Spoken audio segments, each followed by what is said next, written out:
इस परमार्थ मार्ग में चलने वाले पथिक की पहली सीढ़ी है कि अपनी वाणी पर अंकुश कर ले। वांग निरोधो योगस्य प्रथमम द्वारम, मौन का आश्रय ले लो। ज्यादा बोलने का अभ्यास ही नहीं होना चाहिए, बड़े अपराध बन जाते हैं, निंदा स्तुति बन जाती है, दोष दर्शन होने लगता है, वो साधक गिर जाता है। मौन का स्वभाव बनाना चाहिए। जड़ मौन यहाँ वृंदावन में ठीक नहीं। यहाँ हम राधा राधा बोलेंगे, प्रभु की चर्चा बोलेंगे, कोई प्रश्न करेगा तो जो शास्त्र सम्मत बात है उत्तर देंगे, नहीं तो मौन रहेंगे। प्रपंच की तरफ से पूर्ण मौन होना चाहिए। आपको पहली बार कोई खड़ा करके बात कर रहा है, समझ में आया इससे बात करना प्रभु को भूल जाना है, अगली बार से वो कहेगा राधे राधे, उत्तर नहीं देना। श्री हरिवंश, उत्तर नहीं देना। अंदर से श्री हरिवंश बोले, चल दिए।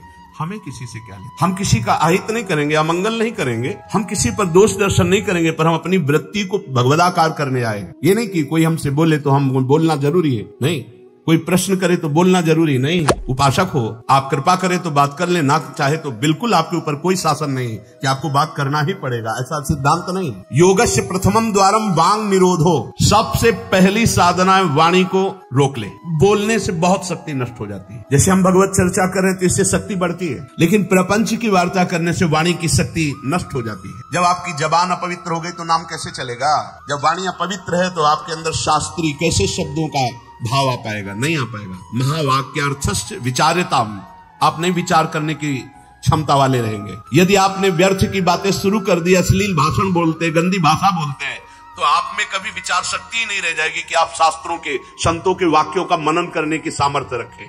खो देंगे सामर्थ्य। बहुत अमृत में वचन निकलते हैं मौन वाणी को पावन रखने वालों के, एकदम शहद में डूबे हुए वचन। इसलिए वाणी पर अंकुश कीजिए। जरूरत हो तो बोलिए, नहीं तो मौन। श्री जी का जस गाइए, नाम कीर्तन कीजिए, इसके अलावा मौन रहिए। इन नियम ले लीजिए। जब आए हो भगवत प्राप्ति के लिए तो काहे को बख्शो। इन इंद्रियों को सीधे अनुशासन में लीजिए ना।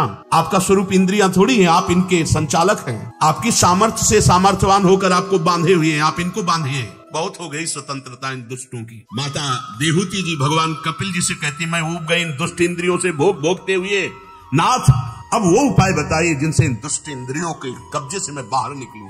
माता देहूती जी, ये बहुत दुष्ट है, ये कुछ मिनट तो लगेगा, बहुत शांत है और भगवत स्वरूप में लगने वाली है, और एक क्षण में गिरा के ऐसे नरक में खड़ा कर देंगी जहां पश्चाताप ही होता है, हाथ कुछ नहीं लगता। योगस्य प्रथमम द्वारम वांग निरोधो, फिर अपरिग्रह।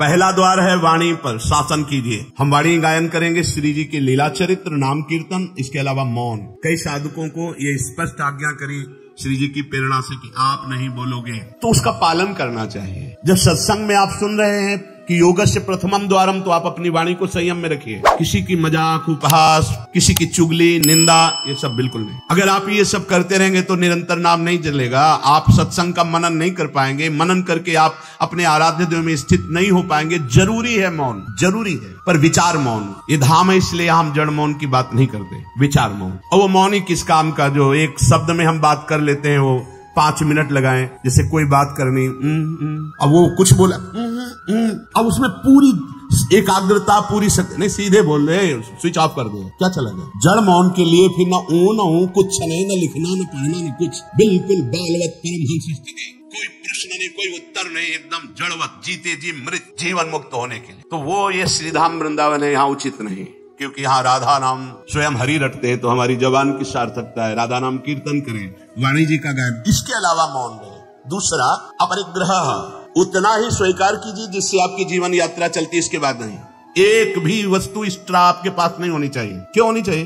जब रोज का रोज श्री जी दे रही तो तुम्हें एकत्रित करने की जरूरत क्या है? आपको जो दिनचर्या में चाहिए बस उतना ही, इसके आगे नहीं। एक भी कंबल एक्स्ट्रा नहीं रखना होना चाहिए, एक भी वस्त्र एक्स्ट्रा नहीं होना चाहिए। जो हमारी दिनचर्या में आ रहे हैं कि 2 कॉपिन, 2 मार्किन, बनियान, स्वेटर, 1 कंबल या 2 कंबल, जिससे आपकी दिनचर्या कट रही, बस, इसके अलावा आपके पास कुछ नहीं। आपकी जो दिनचर्या है, उस दिनचर्या जो प्रभु दिए हुए हैं शरीर पालन पोषण के लिए, शरीर के लिए उतनी आवश्यक। अगर सही दिनचर्या करनी तो राइट टाइम पे आपका पहले कंबल हटना चाहिए, समय कंबल फेंक दिया तो अब अपनी दिनचर्या में। काहे को शरीर को इतना दुलार करके बबुआ बनाए हुए हैं, कान के कंटूप ऐसे बांधे, मुंह में ऐसे बांधे, ऐसे क्या होना है इसको? ये जड़ शरीर है, जितना प्यार करोगे उतना ही परेशान करेगा ये। हाँ, इसको ज्यादा नहीं, आहार दे दिया, संयम नियम से स्नान ध्यान पूजा पाठ, हर समय भगवत चिंतन। ये जड़ है, अभ्यास है। यहाँ कौन बांधता है? कुछ 12 महीना झेलता है नहीं मस्तक का, ये सब कौन बांधता है? ऐसे अभ्यास। चलो इतने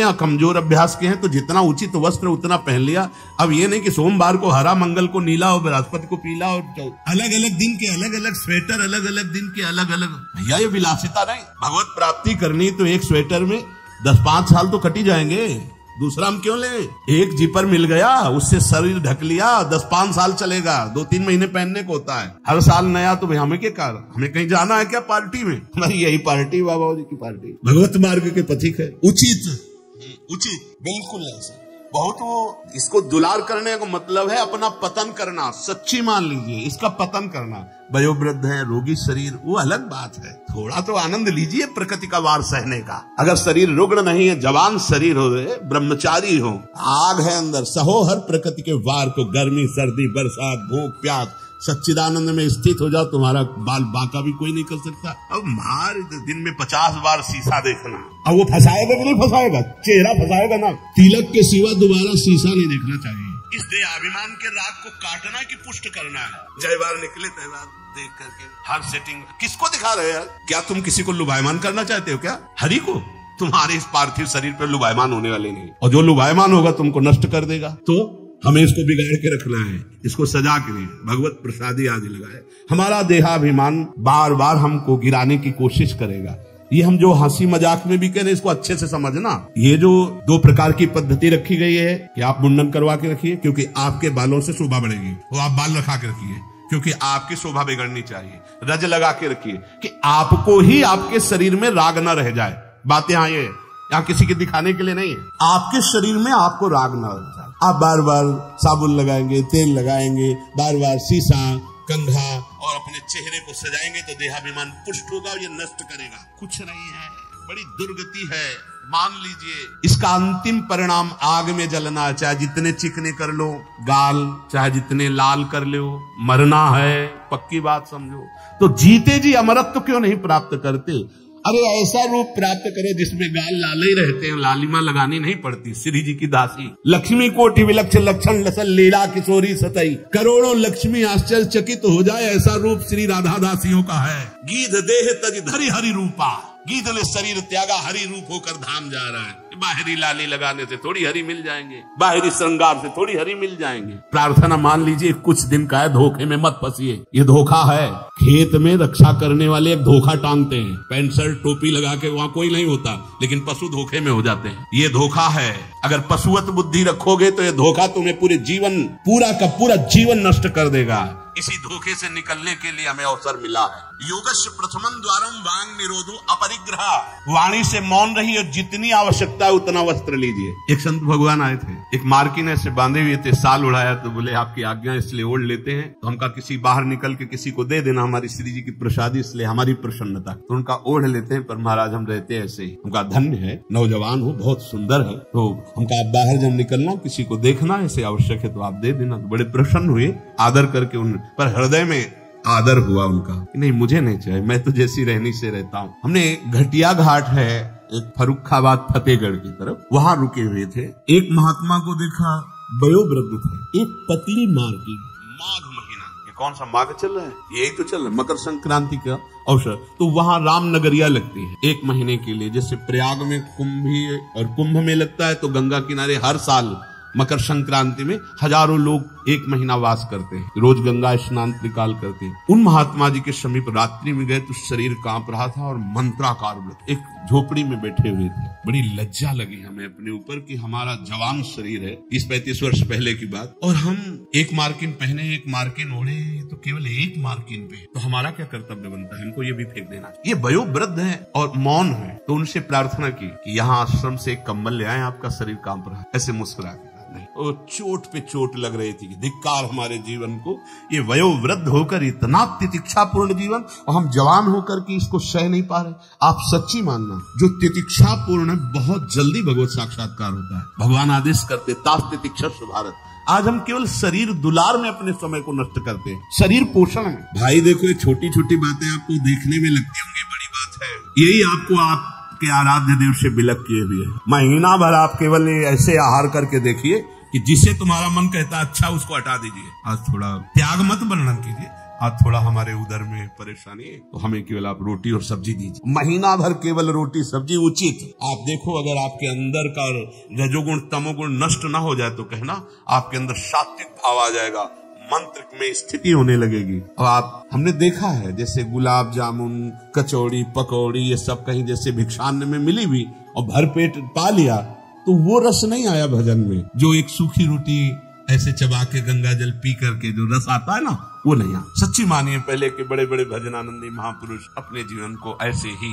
तो अपरिग्रह ये बहुत बड़ी बात है, साधक यहाँ चूक करता है। देखो आप लोग तो इतने बढ़िया अवसर पे हैं कि आपको ना किसी से मांगना है ना आपको अपनी कोई परवाह होनी चाहिए, क्योंकि श्री जी व्यवस्था कर रही। आपको जो वस्त्र उचित है वो ले लीजिए, जो भोजन उचित है और अपनी सेवा और मंत्राकार वृत्ति, आपको किसी से कोई मतलब ही नहीं। आपको तो भिक्षान्न के लिए भी नहीं जाना है, अपने आप आकाश वृत्ति से प्रभु देते हैं।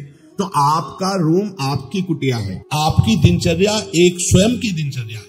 आपके रूम में अपरिग्रह दिखाई देना चाहिए। बिछाने का एक, ओढ़ने का जो आप जितना सहन कर सकते हैं उतना। अगर आप एक कंबल से रात काट सकते हैं तो दूसरी मत डालिए, चाहे 10,000 रखे हो, आपको क्या मतलब है? पूरी सृष्टि में सब भोग सामग्री आपके लिए है क्या? अपरिग्रह हम जहां चूक करते हैं उसको पक्के से बांध लीजिए, अभी आनंद की धारा में आ जाओगे। वाणी को कंट्रोल, शासन आवश्यक है तो बोलेंगे, नहीं तो मौन। दूसरा उतना ही स्वीकार करेंगे जितने की आवश्यकता है। भगवदानुभूति के लिए एक बार तो आग लगनी चाहिए जीवन में कि जीवन मृत तुल्य होना चाहिए। यहाँ जरा सा साधन बना कि पोस्टर बैनर में आ गए, प्रशंसा में आ गए, कैसे भगवत प्राप्ति होगी? अपरिग्रह।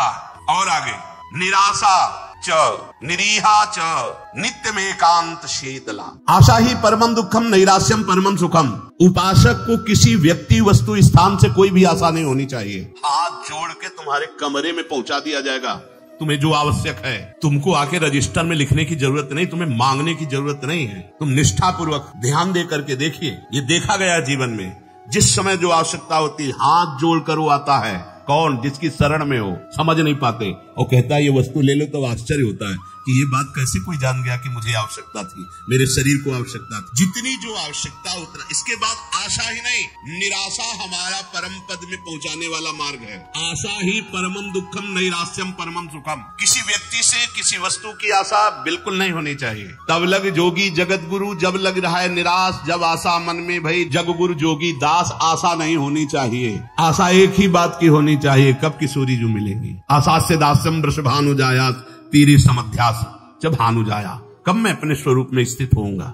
इसके अलावा कोई आशा नहीं। शरीर की आवश्यकता है, मान लो यहाँ सुविधा है कि भाई आप यहाँ से ले लीजिए तो आप ले लीजिए, नहीं तो किसी से मांगने की जरूरत नहीं। कभी तो ऐसे रहना सीखो ना, कोई आशा नहीं, कोई इच्छा नहीं। और आप हृदय की बात जानते हो, आप देखना, आपको जो शरीर की जरूरत हो आप देखते रहना, देते हैं। बिल्कुल बिल्कुल वो एक एक कदम पर देखते हैं। जो अव्यवस्थित तो हमने देखा है, एक एक कदम पर व्यवस्था। आपको अपने स्वामी पे विश्वास होना चाहिए, आशा किसी से नहीं। आशा एक राम जी से दूजी आशा छोड़ दे, नाता एक राम जी से दूजो नाता तोड़। यहाँ संसार आशा में ही तो दुख को प्राप्त हो रहा है। पिंगला वैश्या को भगवान दत्तात्रेय जी ने गुरु माना क्योंकि उसने आशा का त्याग कर दिया। आशा नहीं। अब मैं पुरुषों से आशा करती थी, अब परम पुरुष से आशा करूंगी, अपने आत्मस्वरूप से। अब किसी की जरूरत नहीं, मैं किसी से रमण की आशा नहीं करूंगी, एकमात्र अपने आत्मस्वरूप। उसी समय उसको गुरु मान लिया। पहला वाणी का मौन, उचित बोलो। दूसरा सामान उतनी रखो जितनी आवश्यकता हो। तीसरा किसी से आशा मत रखो। चौथा निरीह, किसी भी तरह के लोक परलोक की कोई कामना नहीं। अभी देखो जीवन मुक्त हो जाओ। किसी से लोक की कोई आवश्यकता नहीं, लोक वस्तु की, और निरीह कोई कामना नहीं। कितना हृदय अभी आनंदित हो जाएगा, प्रसन्न हो जाएगा। जैसे पीछे कहा कि अंतर्मुख होकर निष्काम होकर जो भजन होता है उसमें मन प्रसन्न हो जाता है। उसी अखंड प्रसन्नता में परमात्मा साक्षात्कार होता है। निरीह, कोई इच्छा नहीं। आज क्या पाएंगे? कोई इच्छा ही नहीं आनी चाहिए। कुछ स्पेशल प्रार्थना, कुछ स्पेशल तो राधा नाम है, राधा रूप है, वो आप दे सकते हो तो दे, नहीं वो तो नहीं, तो क्या और स्पेशल क्या हो? ये तो सब पा रहे हैं संसार। ये साधक उपासक चाहे गृहस्थ हो चाहे विरक्त, एक निष्ठा होनी चाहिए। एक निष्ठा। एक नए साधक को हमने देखा कि कपड़ा ऊपर से पड़ा था और गमछा पेट में बंधा था, जब प्रसाद पाने के लिए बैठे। किसी जगह हम रहते थे, आए थे मंडली। हम संतों पर बहुत सूक्ष्म दृष्टि, उनके व्यवहार, उनके आचरण से, क्योंकि सब कुछ सीखने को मिलता है। तो देखा कि खींच के पेट में गमछे से गांठ बंधी थी, जब प्रसाद को बैठी पहले नहीं बंधी थी। तो उनके नजदीक गए और कहा, महाराज जी इसका क्या रहस्य, आप गमछा बांधे? बोले साधन में एक उचित आहार चाहिए। तो मुझे पता चल जाता है, जहाँ थोड़ा पाया तो इतने में हम इतने गमछा नाप का, उसमें 3 गांठ, तो उतना नित। बोले कभी ज्यादा आहार में, यद्यपि ये प्रथम साधना के लिए ऐसा है, नहीं तो सामने से आहार का निश्चय किया जाता है। इतना आहार, फिर चाहे कितना अमृत हो उसके ऊपर नहीं होना चाहिए। साधु को बार बार नहीं लेना चाहिए। ये जो नहीं पूड़ी बोले हाँ डालो, खीर हाँ 4 पूड़ी रख दो, इतनी सब्जी रख दो, दोबारा आप पूछिएगा किसी से, हमारे से पूछने की जरूरत नहीं। ऐसे दिन चर्या नहीं, गरम भैया, गरम और नरम दोनों से मतलब नहीं है। महापुरुषों ने देखो, एक बार उड़िया बाबा प्रसाद पवा रहे थे, स्वयं खड़े हो, तो 2 प्रकार की पूड़ी बनवाई थी, एक पतली और पकी हुई, और एक मोटी लंबी कच्ची। पकी हुई नीचे रख दिया, कच्ची वाली ऊपर रख दिया, और आप खड़े हो गए। सब नवीन साधक ऐसे पाए। उनमें से 50 नीचे वाली पूड़ी ऊपर करके शुरू किया, कई साधक ऊपर से शुरू किए। तो जो नीचे वाले तुमसे कहा खड़े हो जाओ, वो तो महापुरुष थे, जाओ ब्याह करो जाके, गर्मा गर्म बहू के हाथ पाना, बाबा जी बनने लायक नहीं हो। ऐसे सीधे डांट लग, कान पकड़ा, महाराज जी गलती नहीं, आपने ऊपर वाली को नीचे क्यों किया, नीचे वाली को ऊपर क्यों किया? क्योंकि वो पकी थी ना, तुम्हारी स्वाद पर दृष्टि थी ना, इसलिए स्वाद का पोषण करना, तो घर जाओ। भगवत मार्ग में चलने के लिए स्वाद मिटाना है, केवल भगवत स्वाद लेना है, भगवत आनंद का स्वाद लेना है। कितना कठिन लग रहा होगा? कुछ कठिन नहीं है। जब लक्ष्य बन जाता है भगवत प्राप्ति, ते सब सहज हो जाता है। नहीं खान पान ते भावे है, नहीं कोमल वसन सुहावे है, सब विषय लगे ते खारा है, हरि आशिक का मग न्यारा है। समझो इस बात को। यहाँ इतना डबल होता जा रहा है शरीर, चर्बी बढ़ती जा रही है, पीछे भी पेट में भी, कि आसन में अगर कहा जाए पद्मासन में 20 मिनट बैठो तो बैठने की हिम्मत नहीं रह गई, तो क्या साधना करोगे? बिल्कुल ये बात होश में रखिए, शरीर को बढ़ावा देना बिल्कुल अपना नाश करना है। उचित आहार ऐसा कि पाने के बाद तुरंत आसन में 1 घंटे बैठना पड़े तो आपको कोई परेशानी न हो। मान लीजिए आप उदर नहीं है, आप प्राण नहीं है, आप रसेंद्री नहीं है, आप मन नहीं है, उचित आहार दीजिए, रात दिन भजन में लगी, अभी सात्विक भाव आ जाएगा। सात्विक भाव नहीं आ रहा। ईमानदारी से देखिए आप कितना समय मोबाइल में नष्ट करते हैं, जिनके पास मोबाइल है। ईमानदारी से देखिए आप कहीं अंतर्मुख अध्यात्म की वृत्ति से युक्त हो पाएंगे? आप रजोगुणी भोजन करते हैं, आप टच वाला मोबाइल रखते हैं, आप अधिक समय उसमें, भले आप इधर उधर, क्या समय नष्ट कर रहे हो। एक सेकंड इतना, जब कोई जरा सी व्यर्थ की बात करता है तो चिड़चिड़ाहट पैदा होती कि ये तुम अपना समय नष्ट कर रहे हो, समय नष्ट कर। अरे जितने सेकंड में हम राधा राधा बोलते उतने में तुमने व्यर्थ बात सुना दी, व्यर्थ बात। चलो गृहस्थ आश्रम में व्यापार नौकरी आदमी तो उसको बेचारे को व्यवस्था हो, लेकिन आप भगवत मार्ग के पथी गए, आपका बिल्कुल एक मिनट बड़ा कीमती है। एक मिनट जगत मंगल के लिए है। हम 1 मिनट में 10 बार 20 बार नाम लेंगे और वो नाम जगत को देंगे कि जगत का मंगल हो, तो हमारी साधुता सुरक्षित हो गई। निरीह इच्छा रहित और नित्य में एकांतशीलता, नित्य एकांत में शांत भाव से, शीतल भाव से। एकांत बहुत खतरनाक है नवीन उपासक के लिए, ये अनुभव की बात है। जहां आप अपने कमरे में जाएं तो समाज से ज्यादा सावधान हो जाएं, पक्की बात कह रहा हूं। समाज में तो बहुत शालीन गंभीर स्वभाव अपने को रखना ही पड़ेगा, क्योंकि हजारों की दृष्टि है। एकांत में किसी की दृष्टि नहीं है, उसकी दृष्टि है जिसके लिए आप बाबा जी बने हो या जिसके लिए आप भगत बने हो। अब एकांत आपका कहां जा रहा है वो खुद देख रहा है। जो शास्त्र शीर्षा पुरखा सहस्राक्षा सहस्त्रपात, वो प्रभु देख रहा है कि तुम्हारी एकांत में प्रिय वस्तु क्या है। मोबाइल, सांसारिक नौटंकी नाटक, या विषय चिंतन, या विषय क्रिया, वो देख रहा है। और अगर आप एकांत में शास्त्र स्वाध्याय कर रहे हैं, नाम जप कर रहे हैं प्रभु के लिए, तो वो देख रहा है, वो भी देख रहा है। इसलिए प्रार्थना है नित्य में एकांतशीलता। आपका स्वभाव एकांत में बहुत ही सावधानी पूर्वक समय कटने वाला हो।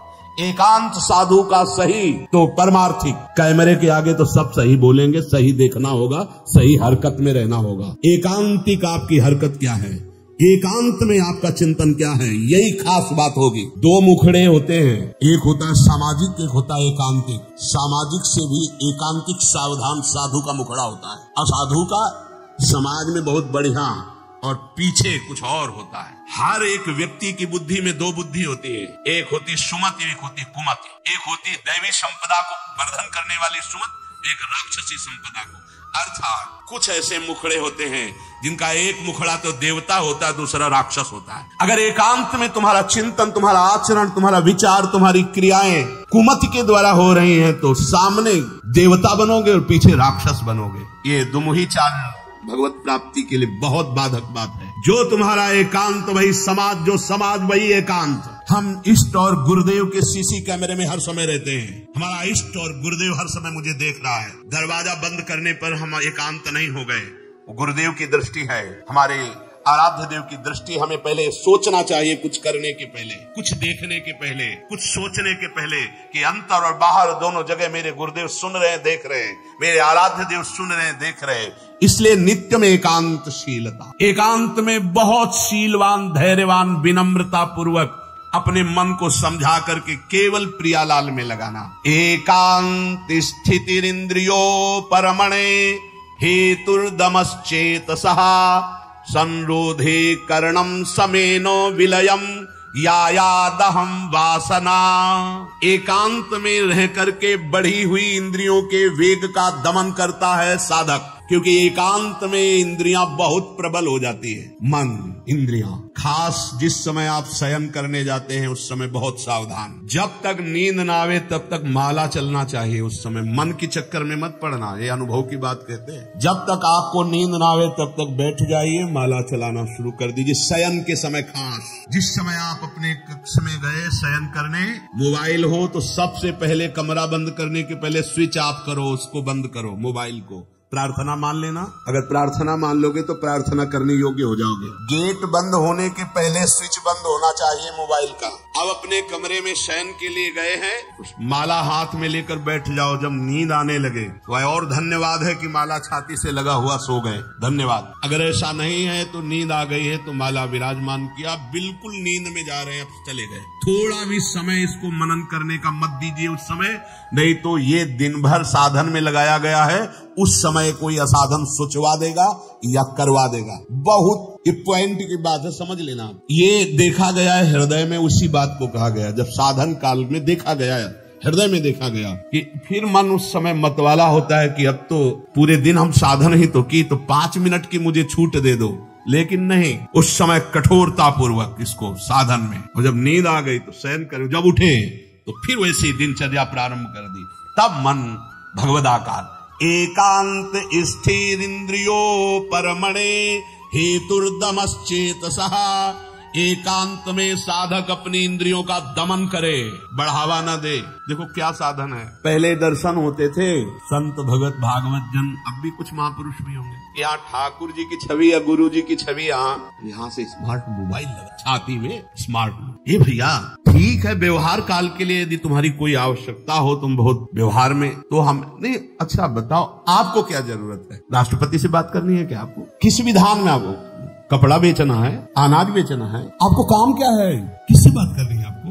जिनकी विशेष व्यवहारिक कोई सेवा गुरुजनों से मिली हो तो बात उतनी ही केवल जितनी मिली है। नहीं, आप बताओ, हम भगवत प्राप्ति के मार्ग के साधकों के लिए मोबाइल भगवान की क्या आवश्यकता है? कितनी आवश्यकता है? क्यों आवश्यकता है? जैसे सिलेंडर आदि लाना है या कुछ भाई और कोई सर, तो रख लो, हम कह रहे हैं वो छोटा वाला रख लो, उससे अपना काम। ये बहुत अंदर की बात कहते हैं, क्योंकि इसमें आप स्वतंत्र कुछ भी देख सकते हैं, कुछ भी आप पढ़ सकते हैं, कुछ भी। बहुत ऐसे लाइनें में होते हैं वो सब, बस उसमें क्लिक करो, क्लिक है तो कहते हैं हाँ वो वीडियो आ जाएगा, वो वीडियो आ जाएगा तो तुम्हारा अंदर का वीडियो गायब हो जाएगा, परमार्थ वाला। एकांत स्थिर इंद्रियों पर हेतुर्दमश्चेतसः, दमन कर दो इंद्रियों का। ये कहाँ सीखोगे, कब सीखोगे, किस देश में सीखोगे, यदि धाम में रहकर इंद्रियों का दमन करना ना आया? इंद्रियों का दमन कर दो। इंद्रिय दमन होने से चित्त का स्वयं निरोध हो जाता है, और चित्त की वासना का नाश होते ही योगी को परमानंद का अनुभव हो जाता है। ये है खेल। इंद्रियों का दमन हुआ, मन और चित्त एक ही बात है। चित्त का निर्वासनिक होना, ब्रह्मानंद का स्फुरित हो जाना, भगवदानंद का स्फुरित हो जाना, और फिर स्फुरित होकर अविचल भाव में स्थित हो जाना। यही जीवन मुक्त अवस्था मुनि की होती है, महात्मा की होती है। साधक सिद्ध अवस्था को प्राप्त हो जाता है। इसलिए जो सत्संग में सुना उसका मनन किया जाए, उसको जीवन में धारण किया जाए। देखो बड़े भाग्य से सत्संग ये मिल रहा है जो शास्त्र सम्मत मन का और आसक्त संसार में हो जाना, मन का भंजन होकर परमात्मा प्राप्ति के लिए चलना, ये तो बहुत ही कठिन। आप सुन रहे हो, हम बड़े कृपा पात्र है जो आप सुन रहे हो। आप सुन रहे हो तो हम बड़े कृपा पात्र हैं कि आप ये सत्संग सुन रहे हो।